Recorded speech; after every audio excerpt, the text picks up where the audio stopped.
Bienvenidos amigos, un episodio más. Estábamos hablando antes de iniciar, casi estamos sobre el episodio 8, si mal no estamos recordando esto. Y como cada semana, buscamos que sea cada semana. Así es. Me encuentro aquí con Gaby. ¿Cómo estás, Gaby? Muy bien, Carlos, ¿cómo estás? Qué gusto saludar a todos los que nos escuchan. ¿Cómo te encuentras el día de hoy? Bien, andamos corriendo. Regularmente grabamos sábados por la mañana, entonces es como llegamos corriendo, armamos todo, grabamos y después nos ponemos a estudiar. Tenemos un diplomado de terapias contextuales. Así es. Y entonces pues estamos sobre la marcha. ¿De qué vamos a hablar el día de hoy, Gaby? Hoy nos ocupa hablar de objetivos terapéuticos, Okay. sí, que es un tema muy interesante que pues que ya es momento de tocar, ¿no? Porque es también muy amplio y tiene ciertas características que son muy interesantes. Hemos pasado desde cómo se conceptualiza un caso, desde cuáles son los miedos que a veces tenemos como terapeutas, de cómo identificar cuando un terapeuta no está haciendo alguna buena práctica. Y el día de hoy vamos a hablar acerca de qué son los objetivos terapéuticos, por qué son importantes en nuestra práctica terapéutica, cómo se desarrollan y lo mejor es cómo nosotros vamos a saber por dónde empezar. Así es, cómo elaborar un objetivo terapéutico que sea muy eficiente y que sea una buena pauta para orientar nuestras intervenciones. Okay. ¿Te gustaría que iniciáramos preguntándonos cuál es el beneficio principal de nosotros ocupar objetivos terapéuticos dentro de el consultorio? Sí, creo que es un cuestionamiento que tenemos que hacernos como terapeutas porque si por alguna razón no conceptualizamos bien y no establecemos muy bien esos objetivos, va a ser muy difícil estar orientados durante todo el proceso terapéutico porque realmente no vamos a saber hacia dónde nos dirigimos con lo que estamos haciendo y sobre todo cómo medimos que nuestras intervenciones están siendo exitosas y relevantes para nuestros pacientes. Así es. La diferencia que hay de la terapia cognitivo-conductual con otros enfoques terapéuticos pudiera ser en la manera en la que se estructura una sesión. Entonces, como tú lo comentabas de inicio, si conceptualizamos bien el caso, tenemos como el 70-80% del proceso terapéutico ya avanzado. Y acompañado de esto, cuando nosotros diseñamos un plan de tratamiento, necesitamos acompañarlo de objetivos. Y entonces, estos objetivos nos van a permitir saber todo el tiempo en dónde estamos parados y en dónde nos encontramos en cada parte del proceso. Y esto nos permite también comunicárselo al consultante y que sepa qué estamos haciendo y por qué esto que estamos haciendo le sirve. Sí, nos brinda la oportunidad de ser un poquito más certeros sobre qué es lo que queremos lograr, en cuánto tiempo lo podemos conseguir y qué es lo que tenemos que hacer, ¿no? Tanto el terapeuta como las intervenciones que va a aplicar, pero muy importante hacérselo saber al consultante, ¿no? Para saber cuáles son aquellas acciones que tiene que tomar como responsabilidad propia para cumplir esos objetivos, ¿no? No podemos ser ambiguos en esa parte porque entonces da pie a que el proceso se extienda demasiado y que no resulte productivo para el consultante, ¿no? No es algo ético por nuestra parte y no es algo útil para la persona que está trabajando con nosotros. Sí, lo decíamos un ratito, ¿no? El hecho de estar como un barco a la deriva, de no saber qué estamos haciendo y de que el consultante llegue todos los días y le preguntemos, hey, ¿qué tal estuvo tu semana? Y ver si saca algo como para que de ahí nos enganchemos y podamos rescatar una sesión. Es como muy ir al día y eso es lo que a veces hace que algunos procesos terapéuticos se alarguen más porque no saben en dónde están parados. Lo que hacemos en terapia cognitivo-conductual es siempre decir, ok, en esta sesión vamos a trabajar esta situación y a partir de ello, o sea, nosotros previamente en el trabajo que tenemos que hacer, diseñamos cuál es la estrategia y se puede decir que la planeamos para que cuando llegue el consultante se lleve a cabo y se lleve algo de cada sesión. Así es, sí, y esto sobre todo es bien importante en las primeras, en la primera etapa, que es en la de alivio de síntomas, ¿no? Porque es justamente el trabajo que es un poquito más urgente para el consultante y que está provocando alto grado de malestar. Entonces ahí sí fijamos objetivos bien específicos, bien claros. Ahorita vamos a hablar como de las características de un muy buen objetivo, y pues sí cumplirlos como de manera digamos que por orden de importancia. Así es. Sí, porque a veces nosotros nos damos cuenta cuando el consultante llega y diga, ¿sabes qué? No puedo dormir, ¿sabes qué? Me va mal en la escuela, ¿sabes qué? Tengo problemas con mi pareja. Y tenemos, no sé, 7 o 8 señales de alarma o u objetivos sobre los cuales pudiéramos trabajar. Sin embargo, a veces no sabemos en dónde empezar. Así es, y algo que estás mencionando y que es bien importante, ¿de dónde derivan estos objetivos? Pues de lo primerito que hacemos, ¿no? Que es nuestra lista de problemas. Así es. ¿no? Lo primero que identificamos que nuestro consultante está refiriendo como el origen de su malestar. Sí, y esto, si te das cuenta, o intentamos simplificarlo, que ojo, no lo es así, pero parecería muy simple. Es como, si tienes problemas con el sueño, pues nos vamos, sí, o sea, nos vamos a centrar en que o duermas mejor o tengas como higiene del sueño. O sea, hay muchas cosas, pero es muy específico, que esto tiene como sus pros y contras, ¿no? Ya después tal vez los explicaremos acerca de, por ejemplo, qué tanto nos conviene centrarnos en la morfología de una conducta y qué tanto nos conviene centrarnos en su función. Pero correcto. este es como más adelante. Sí, justamente acabas de tocar un punto que nos puede ayudar como a introducir a las características de un buen objetivo, y es que muchas veces pensamos que como se deriva de la lista de problemas, el objetivo es tan ambiguo, ¿no? Como si tiene problemas para dormir, pues el objetivo es que duerma y ya, ¿no? Vamos a ver cómo logramos que duermas. Sin embargo, elaborar un objetivo de esta manera da pie a que sea muy amplio, muy ambiguo y no sepamos cómo poder evaluar si este objetivo se está cumpliendo, ¿no? Si una de las de los problemas es que su relación de pareja no está como en su mejor momento, tenemos que operacionalizar, ¿no? Bueno, ¿qué es lo que está sucediendo? ¿Cómo sabes que no está en su mejor momento? ¿Qué es lo que te gustaría lograr a partir de esto? Sí. Y fíjate que esto nos da mucha claridad y el consultante sabe dónde está y cómo es que está avanzando. Nosotros hacemos como una checklist en donde, ok, este es un objetivo. De hecho, cuando nosotros regresamos al consultante o le planteamos el plan de tratamiento, se le explica por qué vamos a trabajar con esto, y esto nos permite que cuando alcancemos un objetivo vayamos palomeando y él se dé cuenta que vamos avanzando hasta que llegue el punto en el que, ok, trabajamos lo que teníamos que trabajar y ahora eres libre. Sí, claro. Ahora, ¿cómo sabemos que un objetivo se cumplió? Bueno, esto no es como de ojo de buen cubero. Yo creo que como mi experiencia como terapeuta me dice que pues ya está mejorcito, ¿no? Que sus ojeras disminuyeron, duerme mejor, ¿no? Esto se consulta precisamente con la persona con la que estás trabajando, ¿no? Del 1 al 10, ¿qué malestar te causa ahora que no hemos trabajado en este objetivo? Y ya después de la intervención hacemos una pequeña evaluación como un feedback, ¿no? Ahora, en la primera pregunta me dijiste que había un malestar en un nivel 8, ¿no? O de 80. Sí. Y ahora me estás manifestando que ya hay un 30, un 20 de malestar, entonces consideras que el objetivo se ha cumplido y entonces es cuando el consultante te retroalimenta. No, pues es que sí, creo que ya no provoca tanto malestar, entonces podemos pasar al objetivo que sigue. Así es. Es importante tener siempre una línea base de donde partimos para poder tener un punto de comparación en el tiempo y darnos cuenta si esto funcionó o no funcionó. Justamente ayer teníamos el diplomado de terapias contextuales. Un maestro nos hablaba acerca de la normalización del sufrimiento, es decir, no queremos que las situaciones desaparezcan, queremos que el consultante sea funcional, que pueda, a pesar de lo que le está sucediendo en algún momento, él pueda seguir haciendo sus actividades y que entienda que esto eventualmente puede regresar. Así es, sí, y que cuando regrese puede tener las herramientas para poder enfrentarlo. Y como bien lo dices, ¿no? El cumplimiento de un objetivo no implica que el malestar va a desaparecer. A lo mejor el malestar sigue estando presente, menos intenso, pero el consultante se siente más capaz de poder afrontarlo en el futuro. Entonces ahí podríamos decir que el objetivo también está como solucionado, está elaborado de manera adecuada. Pero esto es colaborativo, es como, correcto. Tú estás de acuerdo, yo soy de acuerdo que estamos avanzando, si podemos tener esto como trabajado y seguir con lo que sigue, sí. Porque no se trata de que yo le diga, oye, ¿te has dado cuenta que ahora te sientes mucho mejor? Porque esto lo hablábamos, me parece que en el episodio anterior, es como interpretar, y aunque la interpretación sea correcta, no quiere decir que el paciente o el consultante lo esté generando.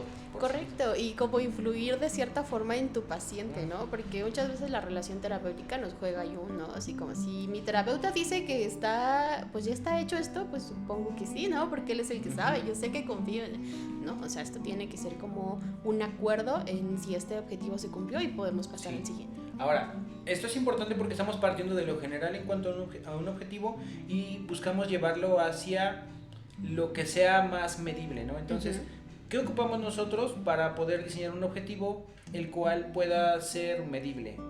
Muy bien, bueno, necesitamos evaluar justamente cómo se relaciona el malestar y qué función cumple como en el motivo de consulta del paciente, y también hay un acrónimo como muy importante para establecer estos objetivos que tienen que ser SMART.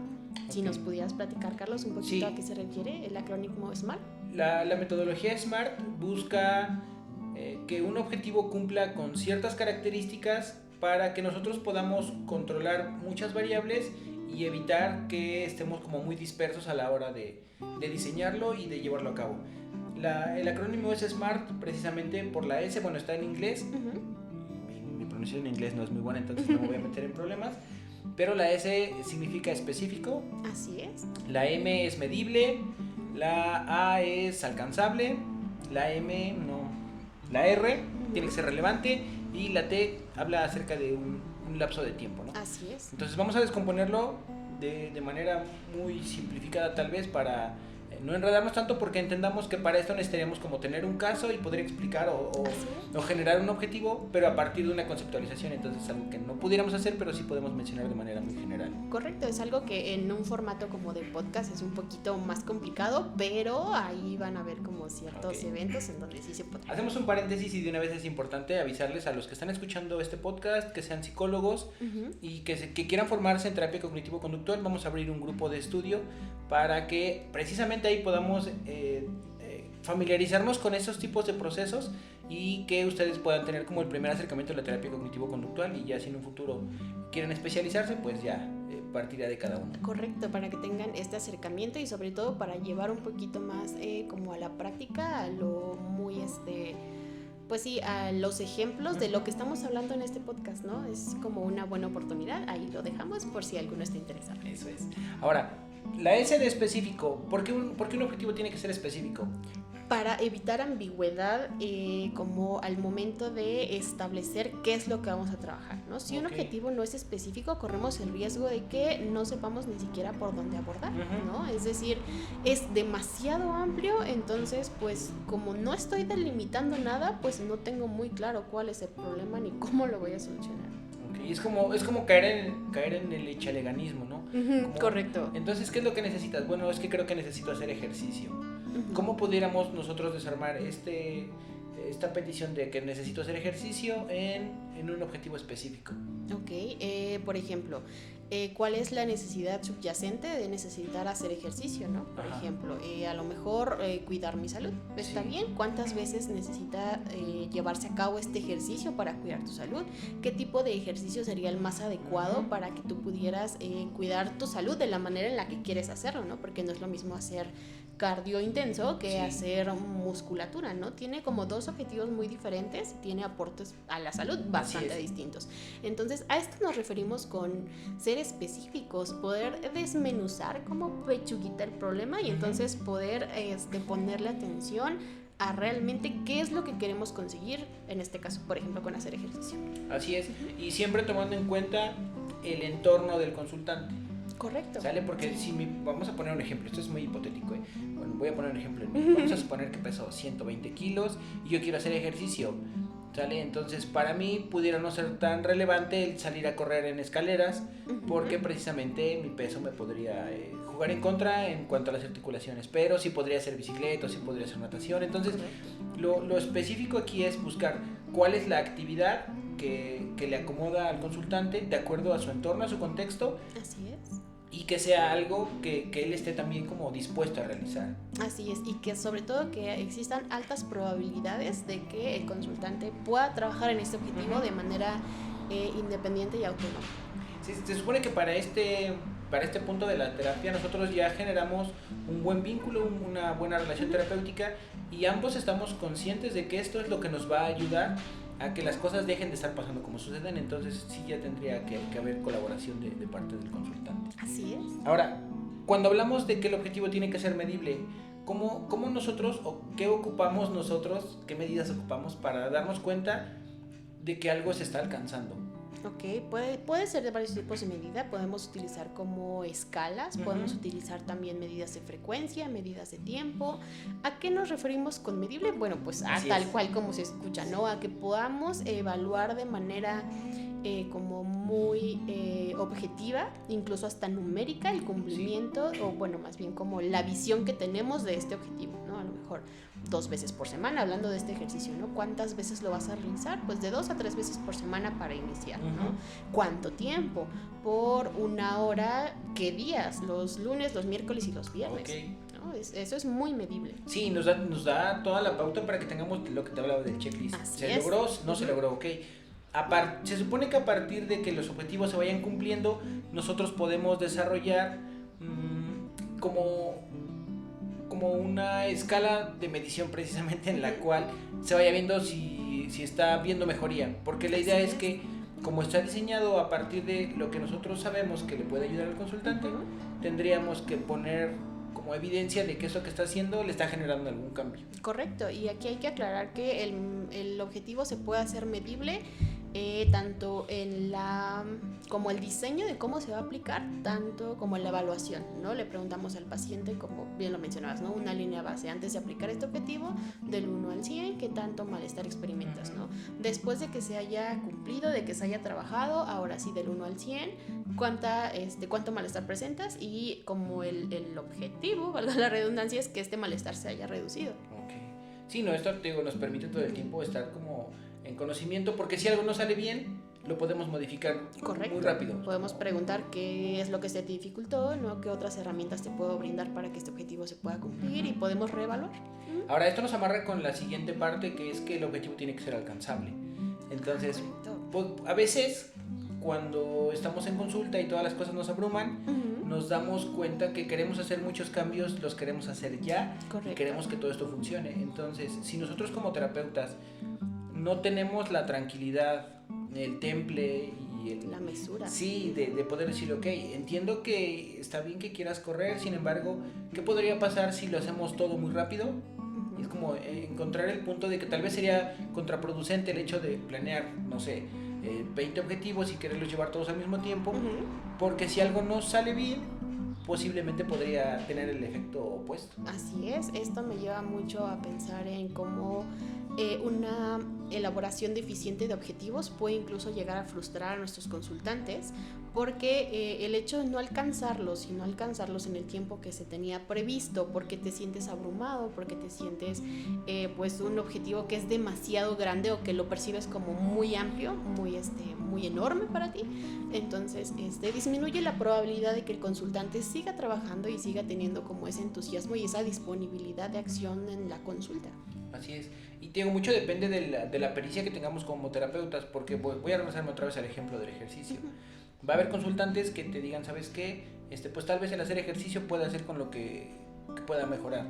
Pero si yo no conozco el contexto del consultante, le puedo decir, ok, está bien, vas a ir 5 días al gimnasio y vas a hacer 3 horas de... Ajá, correcto. ¿Sí? Y entonces va a haber consultantes que digan, ¿sabes qué? Esto es mucho para mí.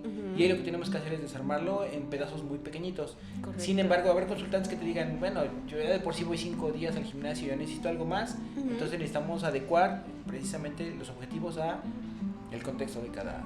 Así es, incluso desde la etapa de la contemplación, ¿no? O sea, si yo me imagino yendo todos esos días al gimnasio tantas horas, pues mejor no lo intento, porque resulta tan abrumador que me hace querer evitar la experiencia de incluso intentarlo.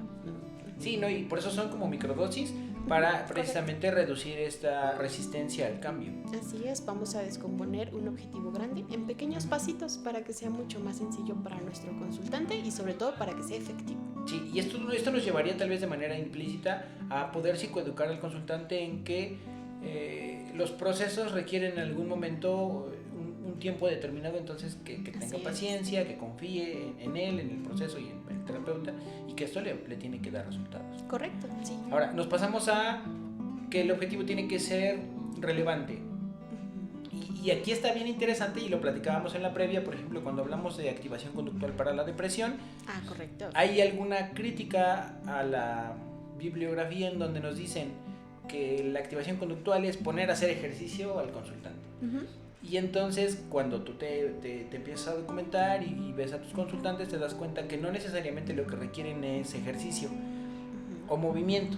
Así es, correcto. Creo que el problema podría radicar un poco en la interpretación que le damos a la palabra movimiento, ¿no? Porque movimiento implica cambiar de lugar, ¿no? Pero se puede cambiar de lugar de muchas formas. A lo mejor si yo disfruto más salir a caminar, a dar un pequeño paseo por el parque, que salir a trotar, darle 4 vueltas a la manzana trotando, bueno, pues ahí está como una diferencia sustancial. Si yo disfruto a lo mejor un poquito más salir con mis amigos y disfrutar de un buen café o incluso asistir a un bar, ¿por qué no?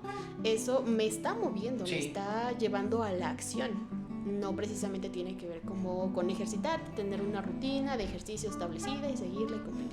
Así es. Lo relevante lo determina el consultante. Correcto. Y no yo, ni mi interpretación, ni lo que yo conozco, ni porque digo que ahorita la moda es salir a pasear con tu perrito. Como esto tiene que, yo como terapeuta debo darme cuenta que esto es mío, y lo que es relevante para el consultante a veces nos puede parecer un tanto surreal, de decir, oye, pero ¿cómo con esto te motivas? Sí, si esto para él es relevante y genera un cambio, nos apoyamos de ello y lo traemos al objetivo para apoyar la consistencia de este cambio. Así es, si mi paciente me dice, ¿sabes qué? Es que a mí el arte me motiva, vámonos de ahí, ¿no? Pues cuántas actividades relacionadas con el arte podemos programar esta semana, ¿no? Si mi paciente me dice, por ejemplo, es que a mí el hablar con desconocidos es algo que me gusta mucho, ¿no? Si me encuentro a alguien del mercado, le digo, hay que gastar jitomate, vámonos de ahí, ¿no? De ahí me agarro.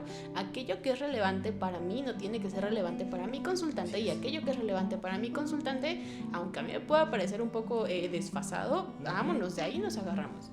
Sí, y esto es bonito, sí, porque entendemos al consultante desde cero, lo entendemos, lo procuramos en esta situación, y esto al consultante le permite generar reforzadores naturales. Es como una cosa que a ti te gusta, la estás haciendo, y esto en automático, bueno, no en automático, pero es como por consecuencia te tendría que traer una sensación agradable. Así es, una sensación de disfrute, de placer, entonces es reforzante para que haya más probabilidades de que en un futuro se vuelva a dar esta conducta. Así es. Y por último vamos a encontrar que este objetivo tiene que tener un lapso de tiempo para poderse evaluar.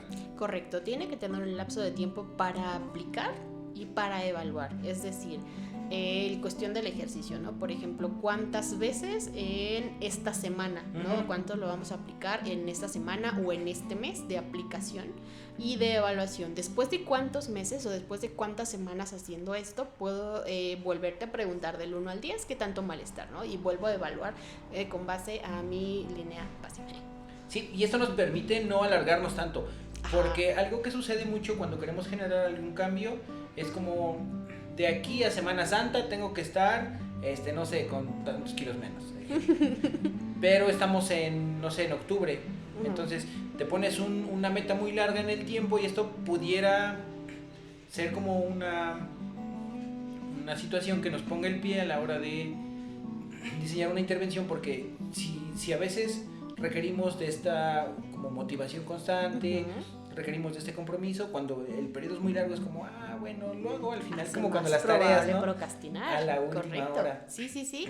Y sobre todo también nos previene mucho de hacer por mucho tiempo una sola cosa, ¿no? A lo mejor si mi objetivo es hacer ejercicio, pues haces esto durante 5 semanas, pero a la tercera ya como que ya estoy viendo, o sea, ya es un hábito que ya se quedó en mi rutina, entonces podemos pasar a trabajar otro objetivo, y podemos dar por terminado sin llegar a las 5 o 6 semanas que teníamos planteado desde un inicio. Sí, no, y la ventaja es que te digo que cuando pasa este lapso de tiempo, tú te das cuenta si se alcanzó o no se alcanzó. Así es, sí. Si se continúa con el siguiente o se reestructura el que ya teníamos de inicio. Así es, podemos resolver un poquito de contingencias que hayan pasado en el proceso y podemos como hacernos cargo de esto. Esto, como de manera muy general, como lo comentábamos, podría resumir en cuanto a cómo es la metodología SMART a la hora de diseñar objetivos. Ahora, esto es como el 1.0 de los objetivos, porque pues podemos diseñar muchos, y de hecho nos enseñan a que, conducta blanco, ¿no? ¿Cómo lo vamos a diseñar? Porque la conducta blanco podría ser la conducta que se busca modificar, es ¿Cómo lo vamos a alcanzar? Desde la manera SMART, Ujú. y a partir de ello como que se reevalúa. Ya diseñas de objetivos, y ahora, ¿cómo le hacemos para saber con cuál empezar? Si Correcto. podemos tener uno o más a la vez, Ujú. y cómo estarlos monitoreando. Entonces, aquí está interesante porque de entrada es muy complicado saber qué requiere el consultante y Correcto. cómo lo vamos a hacer. Sí, ordenar estos objetivos por orden de prioridad, sobre todo, es bien importante para saber por dónde vamos a comenzar. Si pudiera ponerlo como en palabras más coloquiales, qué es lo que es más urgente trabajar con el consultante. Y después de pasar esa etapa de lo más urgente, ya podemos comenzar a no relajarnos un poco, pero sí a trabajar con un poquito de objetivos pues un poco más suaves o que ya no impliquen cierto riesgo para nuestro paciente. Así es. A veces cuando tenemos al consultante y hacemos nuestra conceptualización nos damos cuenta que hay muchas cosas sobre las cuales podemos trabajar, pero a veces no sabemos o no entendemos el hecho de que si tú modificas, controlas o atiendes algún objetivo primero o antes que otro, muchos de ellos en automático como que se van modificando, ¿no? Así es como un pequeño dominó, Así ¿no? es. Algo que atiendas y que sea muy muy relevante puede darle incluso otros 2 o 3 objetivos, ¿no? Pueden trabajarse a la par.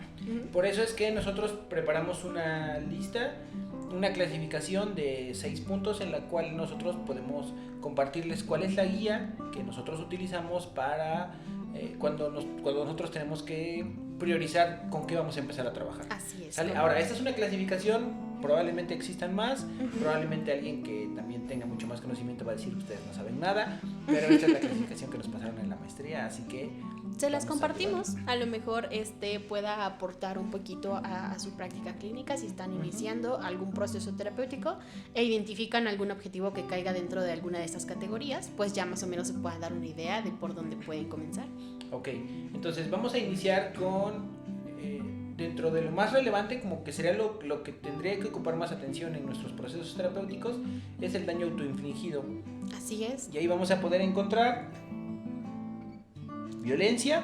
Así es. Lo primero que podemos clasificar dentro de este primer nivel de atención es todo aquel daño fisiológico que se hace el paciente a sí mismo. Podemos encontrar, por ejemplo, cuadros de anorexia nerviosa muy intensos, podemos encontrar algún tipo, a lo mejor, de autolesiones que el paciente esté llevando a cabo.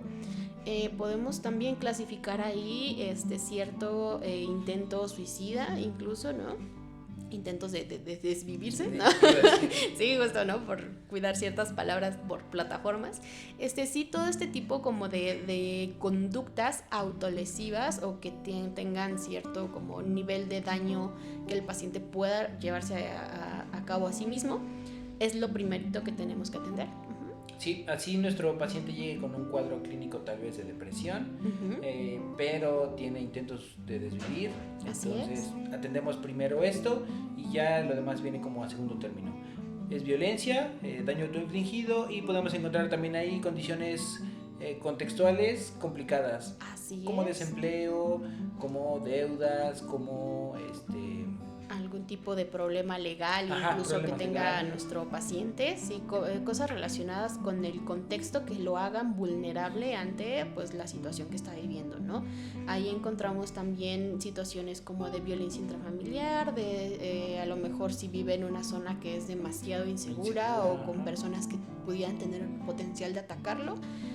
De atacar a nuestro paciente, ¿no? Ahí sí es bien necesario intervenir. Vamos a ser un poquito más directivos de lo que estamos siendo acostumbrados. Esa es como una de las características para intervenir con este tipo de objetivos. Y pues sí, ese es como... Por eso es que nosotros realizamos la evaluación, para darnos cuenta desde un inicio cuál es todo el contexto que rodea a nuestro consultante, y a partir de ello saber si por dónde empezar. Y en este caso lo primero sobre lo que se tendría que intervenir son estas condiciones de lesión autoinfligida. Así es, porque implican alguna condición, algún tipo de vulnerabilidad que tenemos que atender para que nuestro paciente ahora sí esté predispuesto y receptivo a lo que va a ocurrir después, ¿no? A la siguiente etapa de nuestro tratamiento. Es como el riesgo más alto al que nos enfrentamos, y por eso es que tenemos que prestarle la mayor atención. Correcto. Nuestro segundo nivel de intervención serían los trastornos desestabilizadores. Y aquí pudiéramos encontrar los ataques de pánico, los trastornos de estrés postraumático, obsesivo compulsivo, así es, son como, o alguna también relacionado como al trauma, pudieran estar relacionados pues en este segundo nivel, ¿no? ¿Por qué es importante atenderlos? Porque es algo que está interfiriendo con la funcionalidad del paciente, Sí. Cosa que también es pues súper importante en nivel de prioridad, porque si esta persona no está siendo capaz de funcionar de manera óptima, no voy a decir que normal porque eso es como un término muy ambiguo, pero sí de manera óptima, pues es algo que sería importante abordar desde el inicio, saber qué lo está causando y cómo podemos estabilizar a nuestro paciente en este nivel de atención. Así es, ya que con estos trastornos nosotros podemos identificar una alta activación fisiológica y una como un parálisis en las actividades cotidianas del consultante, ¿sí? Así es, como lo mencionaba anteriormente, ¿no? Interviene en la funcionalidad más bien de nuestro consultante e intervienen con sus actividades diarias, son trastornos precisamente cuya característica es que interfieren significativamente con la vida cotidiana del paciente. Entonces, si el paciente día con día se siente cada vez más deteriorado, va a ser muy difícil que experimente, por ejemplo, algún tipo de placer, o al experimentar cosas que antes hacía, y los va a perder. No, y aquí está lo interesante, que muchas veces el consultante ni siquiera se da cuenta que está deteriorado. Correcto. Es decir, si habláramos, por ejemplo, de un TOC de limpieza, es como por cada cosa que toco tengo que irme a lavar las manos 7 veces. Entonces, para él ya es como muy habitual esa situación, pero no se ha dado cuenta que el hecho de estarse lavando todo el tiempo le puede generar problemas dermatológicos. Así no atiende, no sé, alguna otra parte de su relaciones personales. Correcto, o algunas otras esferas importantes, ¿no? Se descuidan en esa parte. Entonces, si hay mucho deterioro, hay mucha activación y a veces hay poca conciencia de que esto está sucediendo. Así es, sí. Nuestra chambita aquí es como sí aliviar los síntomas, pero también psicoeducar a nuestro paciente de cómo la manifestación clínica de este trastorno puede estar interfiriendo con su día a día. Así es. Entonces, una vez que nos dimos cuenta que el consultante no tiene riesgo de desvivirse, que su contexto puede ser de apoyo, o es relativamente seguro. Esa es la palabra, relativamente seguro, bajamos al segundo nivel, que es ver cuáles son los trastornos con mayor deterioro o que generan mayor disfuncionalidad, por ponerle un nombre a esta situación. Y una vez que tenemos esto, bajamos el siguiente nivel, que podrían ser los problemas crónicos. Así es. ¿A qué nos referimos con problemas crónicos? Bueno, aquellos problemas o trastornos psicológicos que vienen presentándose de manera frecuente con el tiempo, ¿no? Dentro de estos pudiera entrar la depresión, el trastorno de ansiedad generalizada. Así es, la agorafobia, ¿no? También, que es como el miedo a salir a relacionarse durante un periodo de tiempo muy prolongado y sostenido. Sí, y a veces llevamos tanto tiempo con este padecimiento que en algún momento hemos normalizado el cómo nos sentimos actualmente y hemos olvidado cómo era nuestra vida antes de que esto estuviera con nosotros, ¿no? Así es. Entonces, cuando tú empiezas a hacer tu evaluación, te das cuenta que el consultante lleva 3-4 años presentando ataques de ansiedad, evitando algunas situaciones, por ejemplo, públicas o sociales, y entonces es como su manera ya de vivir el día a día. Correcto, sí, y una de las características, como bien lo mencionas, como de este tipo de nivel de objetivos, es que el paciente probablemente ha aprendido a funcionar con el trastorno. Sin embargo, eso no significa que el funcionar con esto le garantice una vida plena viviendo de esta forma, ¿no? Entonces, por eso es que no está en un nivel como más arriba, porque el paciente puede seguir en esta situación durante un periodo de tiempo indefinido, pero no significa que su calidad de vida sea la mejor. Así es. Diría la doctora Froxán, lo que pareciera desadaptativo es la manera en la que el consultante se ha adaptado a su estilo, a su nuevo estilo de vida. Así es. ¿Cuál es nuestra tarea como terapeutas aquí? Enseñarle otras formas, otras maneras de poder adaptarse a esto que está viviendo. Así es. Entonces, por eso es como en nivel de urgencia iríamos más abajo en los trastornos problemas crónicos. Problemas crónicos. Ahora, correcto. la siguiente parte de la clasificación son los trastornos mentales de origen orgánico. De origen orgánico, muy bien. ¿A qué nos referimos con esto? Pues aquellos padecimientos mentales o psicológicos que tienen un origen en nuestro cuerpecito, ¿no? Y que muchas veces están un poquito más allá de lo que podamos hacer como terapeutas. Podemos enseñar algunas estrategias, algunas técnicas de afrontamiento y demás, pero hay un problema orgánico subyacente. O sea, eso se nos sale definitivamente de nuestras manos. Necesitamos intervención de algún otro tipo de especialista, de médicos, a lo mejor pues algún otro tipo de especialidades que ya se harán como más orientados hacia lo médico y hacia lo orgánico. Así es. Aquí nosotros, como tú lo comentas, vamos a requerir el apoyo de diferentes profesionales, ya que pudiéramos estar hablando, no sé, vamos a poner nombres de esos trastornos. Por ejemplo, podría ser algún trastorno psicótico que tiene que ver con la ruptura de la realidad, la esquizofrenia, no sé, pudiéramos ir también hasta por ejemplo, un evento cerebrovascular. Así es. Que genera deterioro, pero es de origen orgánico, y entonces nos podemos apoyar de médicos, de fisioterapeutas, de neurólogos, y aquí es donde nosotros tendríamos que ver qué tanto como terapeutas podemos hacer en cuanto a lo psicológico, pero entender que el apoyarnos de otros profesionales que atiendan lo orgánico te va a dar como una salud integral. Correcto, es muy relevante en este punto, y sobre todo pues trabajar de forma interdisciplinar, ¿no? Para que esta persona pueda alcanzar el máximo potencial respecto a su estilo de vida y a la calidad de vida que puede tener. Ahora ya vamos con los últimos dos, que son los más sencillos, por así decirlo. Es como cuando ya atendimos todo esto, pudiéramos contemplar los dos siguientes. Y el primero es lo que sea más sencillo. Ajá, o sea, si tenemos como una serie de objetivos o de problemas identificados que no van tan orientados a algún tipo de riesgo, ya sea personal o psicosocial de nuestro paciente, ahora sí podemos empezar a trabajar, ¿no? A ver, de estas cosas, ¿cuál es la más sencilla de trabajar y por dónde podemos comenzar? Porque es muy importante empezar con lo más sencillo, a lo mejor porque esto pudiera darle una sensación de logro a nuestro paciente, ¿no? Si yo logré esta cosa pequeñita, pues seguramente puedo con el reto siguiente y así sucesivamente. Sí, el hecho de ponerle un grado de dificultad de menos a más te da la sensación de que vas avanzando, que vas adquiriendo más control, más conocimiento y más dominio de la situación. Sí, correcto. Este no tiene tanto como que podamos desarrollar, porque entendemos que si vas de menos a más te vuelves como un experto en tus propios problemas. Correcto. Y la última clasificación, el último punto de la clasificación es lo que el consultante quiera trabajar. Así es, este planteamiento me gusta mucho, ¿no? Porque en realidad es como de, ok, estamos en sesión, hemos abordado esto, ahora, ¿hay algo más en lo que te puede ayudar, no? ¿Qué es lo que te gustaría lograr a partir de ahora, no? Y entonces vamos los objetivos van muy relacionados a lo que es importante para nuestro paciente y para lo que es, pues sí entra como dentro de sus valores vitales y centrales, ¿no? Es muy bello trabajar en esta parte. Aquí está algo muy interesante, porque muchas veces nosotros queremos tener como una escala, pero resulta que el consultante te dice, ¿sabes qué?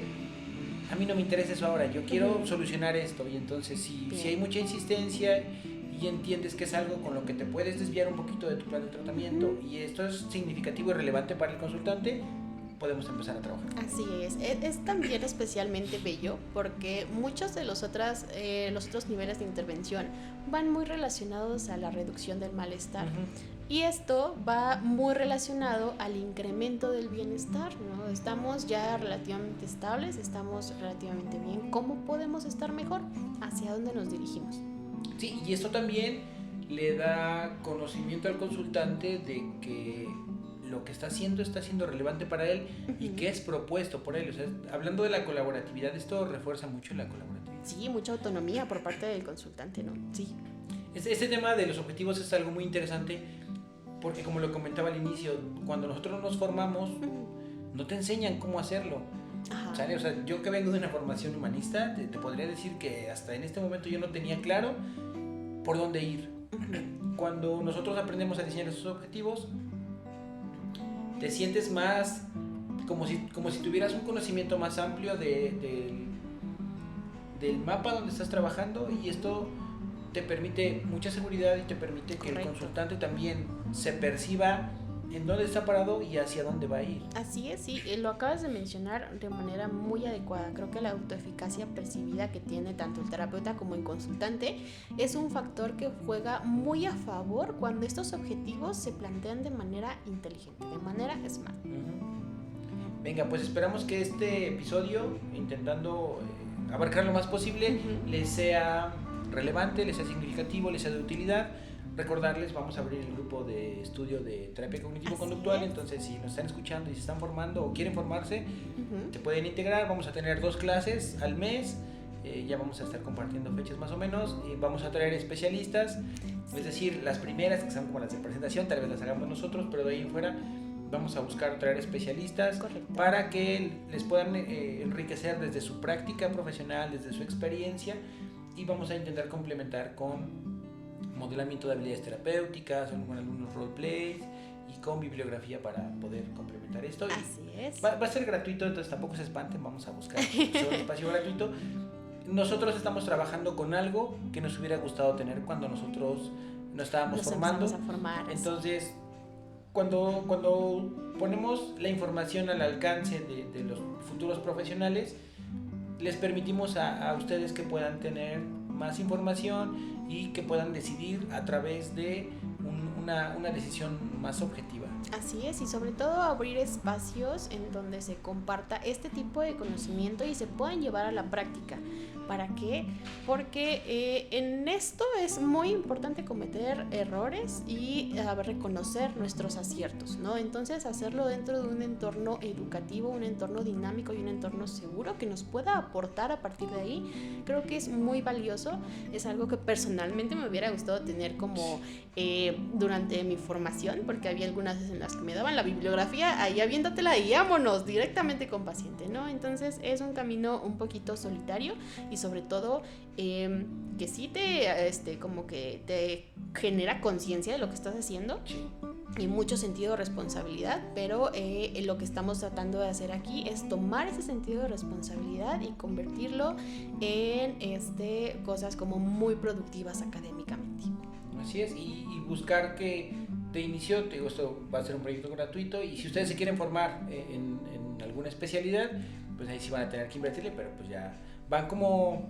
Tienen un backup, ¿no? Sí, ya. Ajá, algo previo o un conocimiento que los va a ayudar a tener una decisión mucho más consciente. Sí, no van en blanco, y eso es algo muy importante. Así es, pues correcto. Bien, ¿algo más que tengamos que anunciar? Creo que de momento sería todo. Vale, no pues. sé si se me está pasando algo. Agradecer. Pero, que nos sigan en las redes sociales. Así es. En caso como Siggabi en Facebook e Instagram. Ok, ahí me encuentran como el psicólogo Carlos. Y también ya tenemos el Facebook del centro. Estamos, bueno, es buen momento. Formamos aquí en Tlaxcala el primer instituto, que creo que no sé si hay algo más, pero el Instituto de Formación en Terapias Cognitivo-Conductuales y Contextuales. Entonces, pues van a ver información de todo esto. Ahorita no estamos trabajando con nada de terapias contextuales porque este podcast es de terapia cognitivo-conductual. Entonces vamos a centrar en... Pero si van a nuestras redes sociales, ahí sí van a poder encontrar un poquito más de información respecto a las contextuales y bueno, lo complementamos con lo que estamos hablando el día de hoy y bueno, en realidad en todos nuestros episodios de este podcast. Sí. Venga, pues muchísimas gracias. Nos vemos la siguiente semana. Gracias a todos. Bye. Cambio y fuera.